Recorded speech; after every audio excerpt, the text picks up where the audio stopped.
Number 2 is predominantly hyperactive impulsive disorder, or we call it type, and this one is the ADHD-PH. This used to be ADHD2, but now it's ADHD-PH. What did I say? ADHD-PH. So this is marked by inattention, like fewer related attention issues, excessive movement, struggling with taking turns. The child is always fidgeting, not staying on seat. They find it difficult to sit. They talk out of turns. They don't find it easy to queue online or wait for something. They don't like taking turns.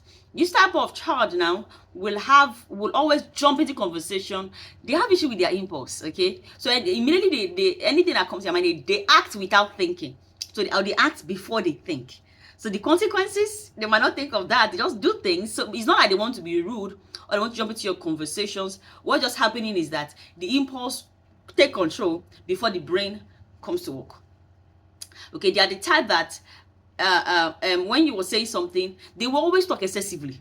So when they say, oh, today we're talking about water, they say, yes, hey, yesterday, mommy now in the house, hey, the water now poured, what is not even your business, or what does it even relate to what you're talking about?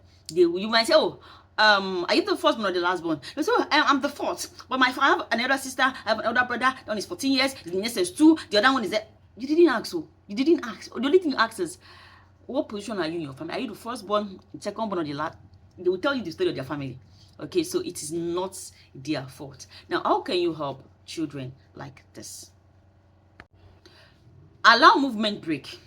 Let there be a time that they can just move around. Either go to the toilet, go to the playground, but you can even say, go and break something from in the next class. What you don't need, just because you need to, they need to self-regulate.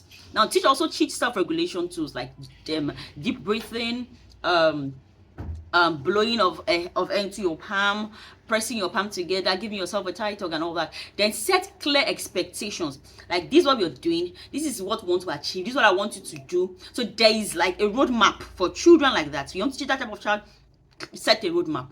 Okay, set a roadmap and don't be harsh. Like, you guys, I know they're very rude. No, it's not. The child, like I said, they act without thinking. So when they say, so what is the rule? So you always have a rule or a sign that makes you know, oh, I have talked out of turn again. Do you understand? Okay, so these are the ways you can help a child with ADHD-PH. Okay, like I said, it's more of impulse. Like the one that we enjoy in your class very well. So that means where they are sitting should be clear of any obstacle, because they will always move. So all your teachings, your subjects, when you do something, oh, can you go and clean the board for me? Or can you come and go and share the pen? Go and share be sending them message, because they need to move to regulate. And if they don't regulate, whatever you're teaching, they are not learning. Then the last type of ADHD is ADHD type C. It's not type C charger. ADHD type C, and this means the ADHD is combined. It's carrying both the first one and the second one. So what you just have to do is combine both strategies and infuse fidget toys. Set visual timer, like when you give the child task, let there be a visual timer for both of you. The child will be seeing it. Either you're teaching online or you're teaching physically, let there be a visual timer. Set a time, like, oh, this one will finish, because by the time you're saying the child should read one. Talk, oh, say another thing. When you say right, child say, no, let's not write now. See, let me tell you something first. And my time is okay because you want to be a nice teacher. Okay, let me listen. if you do that with a child with ADHD, you just waste every 1 month. You just like you not achieve anything, because the child will keep giving you gist back to back, back to back.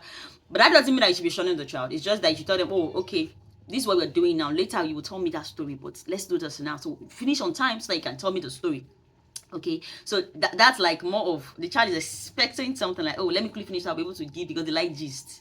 Then also your class should have fidget toys, because children like this need fidget toys. Fidget toys are things like spinner. You can go search on Google. We have spinner, we have pop, we have squeeze ball, we have slime, we have kinetic sand, we have play-doh. So there are lots of fidget toys that this type of children can bring to school. We have Rubik cube. That there are lots of things that children can bring to school.